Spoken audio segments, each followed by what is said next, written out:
Sir क्या कुछ sir समस्या हुआ था पहुँचे हुए सर? जानकारी मिला जीएनएम कॉलेज का जैसे ही, तो मेरे द्वारा और सीईओ मैडम दरौंदा द्वारा यहाँ हम लोग तत्काल पहुँचे। छात्राओं द्वारा यहाँ पर धरना देने की सूचना हम लोग को प्राप्त हुई।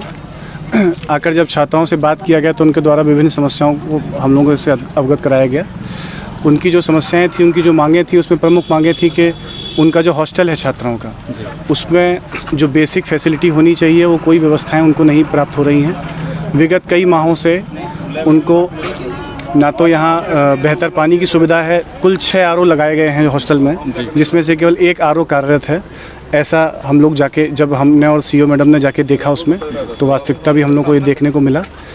विभिन्न कक्ष में जो बच्चियां, जहाँ पे छात्राएं रुकी हुई हैं हॉस्टल में, जो उनके कक्ष हैं, उसमें सभी कक्ष में कभी किसी में पंखा नहीं चल रहा है तो किसी में बल्ब की समस्या नहीं है, बल्ब की समस्या है। इस तरह की छोटी छोटी दिक्कतें बहुत छात्राओं द्वारा बताई गई।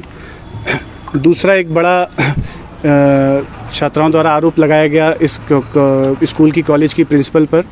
उनके द्वारा बताया गया कि यहाँ के 2, एक ऑपरेटर और एक कोई निजी व्यक्ति द्वारा फ़ीस के नाम पर इनसे पैसा वसूला गया है। हाँ, पैसा वसूला गया है। कुछ 10,000 रुपये, 10,500 रुपये फ़ीस के नाम पर, और मैथ्स की फ़ीस के नाम पर, प्रैक्टिकल की फ़ीस के नाम पर, इस तरह से कभी 4,000 रुपये, कभी 5,000 रुपये, 10,000 रुपये फ़ीस के नाम पर, इस तरह से कई अलग अलग तरह से फ़ोनपे के माध्यम से, कैश के माध्यम से प्रिंसिपल मैडम द्वारा या अन्य 2 व्यक्तियों का जिनका नाम लिया जा रहा है उनके द्वारा लिया गया है।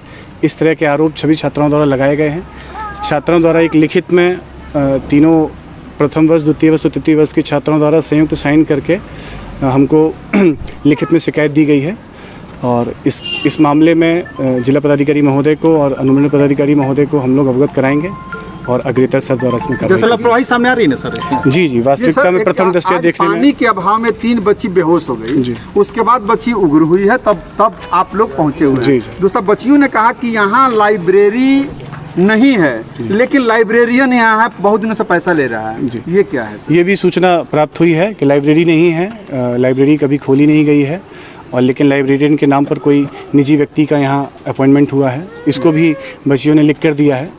ये संज्ञान में मामला आया है, इस पर आगे जांच होगी। सर जैसे प्रिंसिपल मैम का क्लास होना अनिवार्य है, और आज तक अभी 9-10 महीना हो गया फर्स्ट ईयर के बच्चियों का, आज तक एक भी क्लास वो नहीं ली है। जी, बच्ची द्वारा बताया गया है कि तीनों वर्ष में, प्रथम वर्ष, द्वितीय वर्ष, तृतीय वर्ष में प्रिंसिपल मैडम का एक क्लास है, लेकिन मैडम द्वारा आज तक कभी प्रारंभिक सत्र भी नहीं शुरू किया गया। उसमें ओपनिंग क्लास भी उनके द्वारा आज तक नहीं ली गई है, सूचना दी गई है। और उसके बाद बच्चे को धमकी भी दिया जाता है कि जहाँ जाना है वहाँ चले जाओ, हम अपना समझ लेंगे। जी, इन सब समस्याओं के बारे में बच्चियों ने अवगत कराया है और लिखित में भी हम लोगों को दिया है, और निश्चित ही हम लोग इस मामले को जिला पदाधिकारी महोदय से अवगत कराएंगे और सर द्वारा निश्चित ही इसमें कोई कार्रवाई की उम्मीद रखा जाए कि न्याय मिलेगा। छात्राओं के द्वारा सर साफ तौर पर बताया कि सर हमेशा हम लोग कंप्लेन करते हैं, कार्रवाई नहीं होता है सर। सर कार्रवाई होगा सर? जी, बिल्कुल सर को संज्ञान में दिया जाएगा, और सर द्वारा निश्चित रूप से इसमें कुछ ना कुछ या तो कमेटी गठित करके या सर द्वारा अपने स्तर से इसमें जांच कराया जाएगा। मतलब लोग निश्चिंत रहे? जी, जरूर कार्रवाई होगा। जी, मेरे साथ हुई थी सर। मैडम, क्या यहाँ पे देखा गया? जैसे मुझे सूचना मिली कि ये जीएनएम छात्रावास में बच्चियों द्वारा धरना दिया जा रहा है, तो मैं गई भी। जैसे first, second, third floor, fourth floor पे जो महिलाओं की भी बेसिक समस्याएं होती हैं, जैसे बाथरूम में साफ़ सफाई नहीं था, कई रूम्स में बिजली व्यवस्था या पंखा वगैरह नहीं चल रहा था। बच्चों द्वारा बोला भी काफ़ी समय से नहीं चल रहा है, तो हम लोगों ने सारी समस्याओं को संज्ञान में लिया है।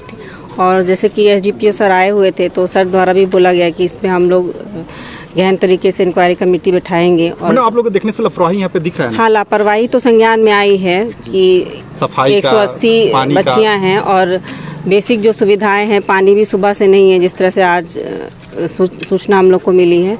तो इस पर हम लोग की तरफ से प्रयास रहेगा कि जल्द से जल्द इस पर इंक्वायरी हो, और जो भी इसमें दोषी पाया जाता है, जो जिस हिसाब से बच्चियों से फीस के नाम पे पैसे लिए जा रहे हैं, उन सभी समस्याओं को लेकर के जो भी दोषी है उस पर कार्रवाई हो और बच्चियों की समस्याओं का समाधान किया जा सके। Thank you. देखिए, मेरे साथ महाराज दरौंदा के प्रखंड विकास पदाधिकारी और अंचल अधिकारी मौजूद थे। इनके द्वारा साफ तौर पर बात किया बताया कि हम लोग जांच करने पहुंचे हुए थे और तमाम प्रत्येक बिंदु पर जांच किए हुए हैं। हम लोग जिला अधिकारी महोदय को और महाराजगंज मंडल पदाधिकारी को लिखित देंगे।